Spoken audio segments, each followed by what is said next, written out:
If you have a disability, you are not supposed to be ostracized or judged like that.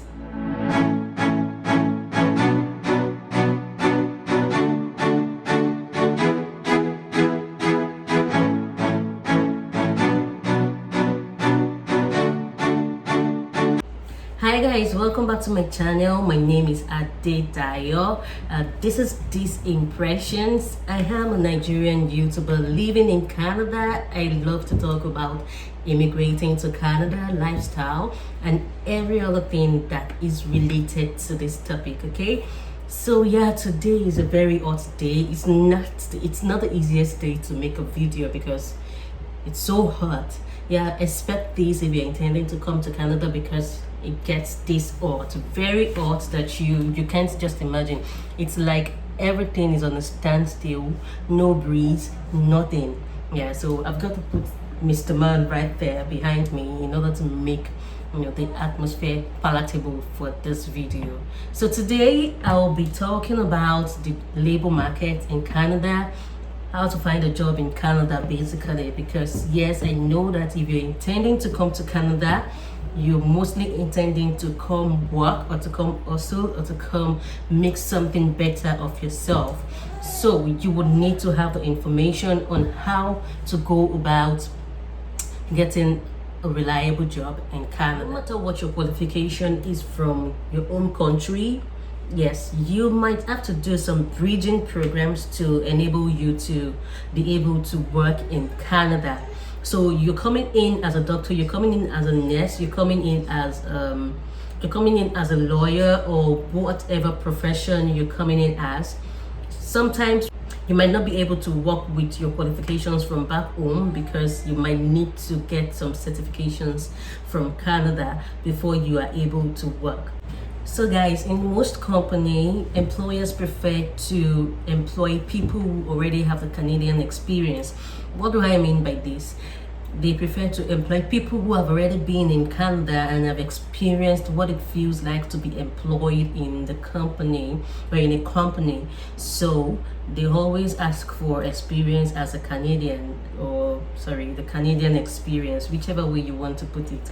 So that alone is a barrier to a newcomer intending to come to Canada to start a new life and get a job and live, survive or live well. Yes, because employers in Canada look out for their companies by employing persons who they feel already have the know-how or who they feel already have the expertise in the field that they are employing them for.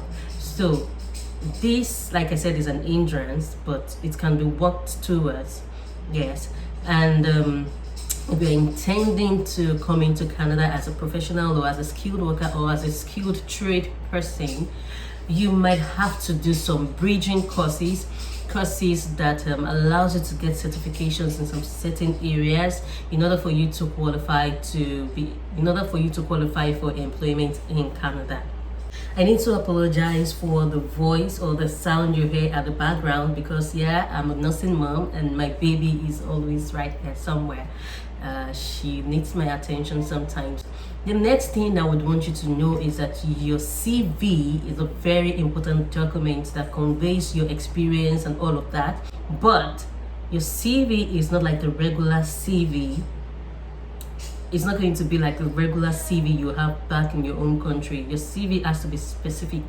Now, if you're looking for a job in the customer representation field or customer relation field, you've got to make your CV basically about your experience as a former customer relations officer or a public relations officer or something that relates to the job you are looking for. Now, if you're in the health field and you're looking for a job as a nurse, you don't go around talking about a customer service experience or any other experience you had outside of that field. It has to be specific so that the employer would know what you've done before, how you've done it, or how you did it, and how you can contribute to the growth of the company, because they're actually looking out for themselves too, right? If you're intending to continue from the field you were in back in your own country in Canada, this is not to say that it is impossible, because yes, it is very possible. There have been people who came to Canada or who immigrated to Canada and found a job very easily in their field. It all depends on the field we're talking about, because I think if you're in the IT field, it's always very easy for you to navigate yourself or find a job in that area straight up. So in order for you to get a job in Canada easily, I need to tell you that you shouldn't be afraid of taking a step lower. Yes, this is one thing that people don't really like to hear, but it's the plain truth. Sometimes you might have to take a job that is lower to your qualifications just because of survival. At least you get to use that to survive, pending the time you get your certifications, in order for you to be able to work in the field that you want or you desire. If you take a job, a regular job, pending that period, it's not too bad, because yeah, your bills won't stop running. If you're even staying with someone pending the time you get a job, it's still a burden, right? You still want to have your financial independence and all of that. That is the reason why you've got to be ready to start from the lower level before you get to that place where you know, yes, you got your dream job and all of that. Another important point to note, guys, is that the province you decide to the province that you decide to stay in, or the province of your choice, might actually affect how fast or how easy you will get a job in Canada. Yes, so if you're going to a province like Ontario and you're staying in a city like Toronto is like Lagos. Just assume that you're going to Lagos. Yeah, that's the kind of life they live in Toronto. And this is not against the people living in Toronto or anything. I've been there, I've tried searching for a job there, and I know what I faced. Yeah, Toronto is highly populated. It has a lot of people looking for the same type of job that you are looking for, and the competition is high. So of course employers too are very not so nice, because they have a lot of people online already ready to take the job you are also trying to take. So what are the ways in which you could use in applying for a job?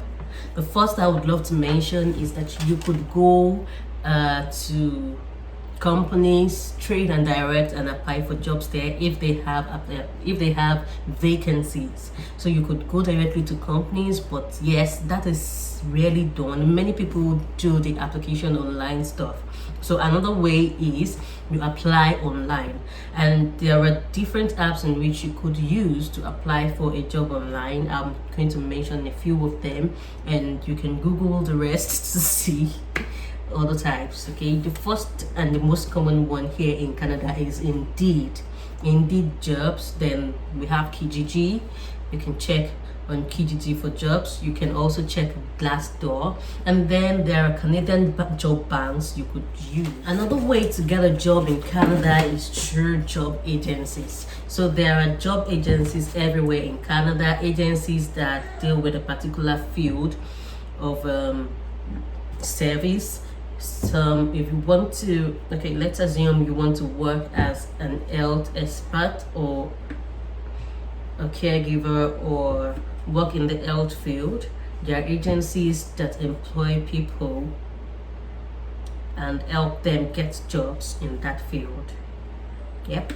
So you can register with them. If you want to work with manufacturing companies, there are agencies that employ people or register people and then help them get jobs. Of course, they will get their own commission, but yeah, the main thing for now, at least for a newcomer, is to get the job first and deal with the rest later. So I think there are non-for-profit organizations in Canada that actually takes care of newcomers when it comes to job applications and all of that. Yes, I've been to one before where they helped me, they taught me the best practice to draft my resume, They also give me notifications through the email, send me notifications through the email on any jobs that are available, or if there are job fairs happening around, they tell you about them and advise that you attend those events, job fair events, something like that, so you can get to meet people and then get to apply for jobs from there. So if you can register with job organizations, there are actually organizations, like I said, that these are organizations that actually help people get jobs. Register with them. Some are run by the government and some are run by individuals. I don't know, I'm not sure about the individuals, but I know that the government definitely runs organizations that helps newcomers to navigate the job market. So look out for that when you get to Canada. Referrals from family and friends too can actually help in getting a job. So you know someone, or you have a friend that knows about the job somewhere, that is another way to get a job. So if you can put out words out to people that you're actually looking for a job, you can get a job through that. Another way is for you to volunteer, right? So you can volunteer to, you can actually have a volunteer job and use that to gain experience, since employers are always looking for Canadian experience, right? If you volunteer, you're going to have the requisite experience, and then you get to network with people, you get to meet people. You could also meet people that would stand as referrals, or that would stand as referees for the job, for any other job you get in the future, right? So it is a good deal if you decide to start out as a volunteer first before you get into the main job market.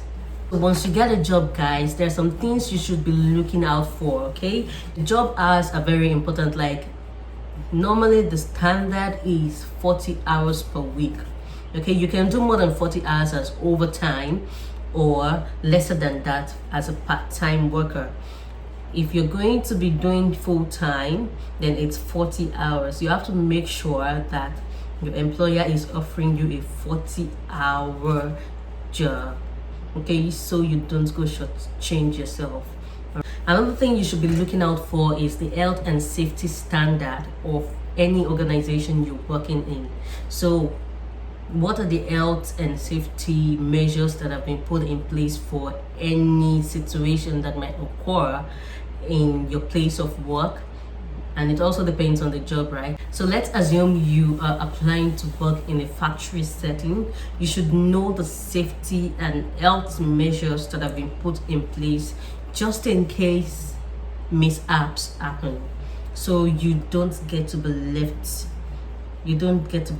without nothing, and you don't even fall into such situations at all. You should also know what is available for parental and annual leave, because everyone in Canada is entitled to that, okay?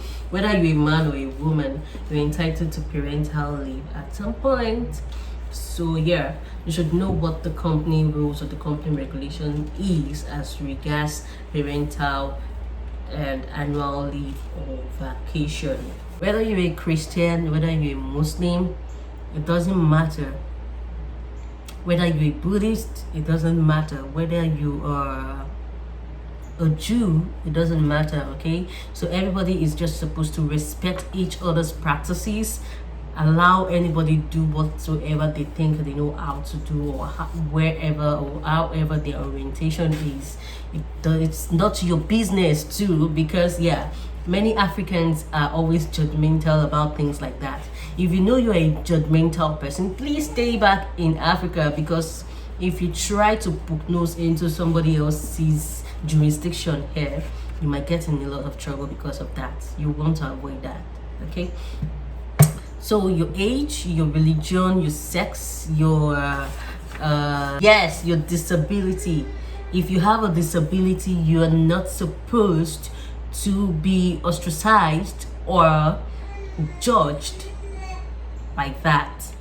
So other benefits you could get from your place of work are health insurance, dental insurance, and pension. Well, I want everyone to know that tax is compulsory. Okay, everybody gets taxed in Canada.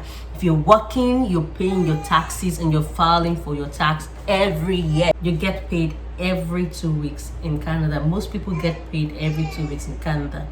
So you get to receive your salary every 2 weeks, and don't go sitting down doing some calculations and all that, because yeah, a lot of things would be removed from your earnings at the end of the day, like the provincial tax, the federal tax, pension, vacation, and all sort of things. So if you work for 2 weeks and you're expecting that, let's assume you're getting $13 per hour, you're expecting that you would get 13 times 40, whatever the end result is, you will get the exact amount. It doesn't work that way. Yeah, all of those deductions would be made, and you get to go home with whatsoever is remaining from the deductions. Yeah, so that will be it for today, guys. My baby has been giving me a lot of signs, and I really need to go take care of her. Thank you so much, guys, for joining me today. If you learned a thing or two from this video, please give me a thumbs up. Please like my videos, guys. Like my videos, because yeah, it's not been easy and it's going to push the analytics forward. Okay, please like my videos, share, subscribe if you want. Yeah, please click on the subscribe button. Not if you want, please just subscribe already, right? Subscribe, guys, so that I can put out more content, more quality content. Okay, thank you so much for joining me today once again. See you in my next video. Bye.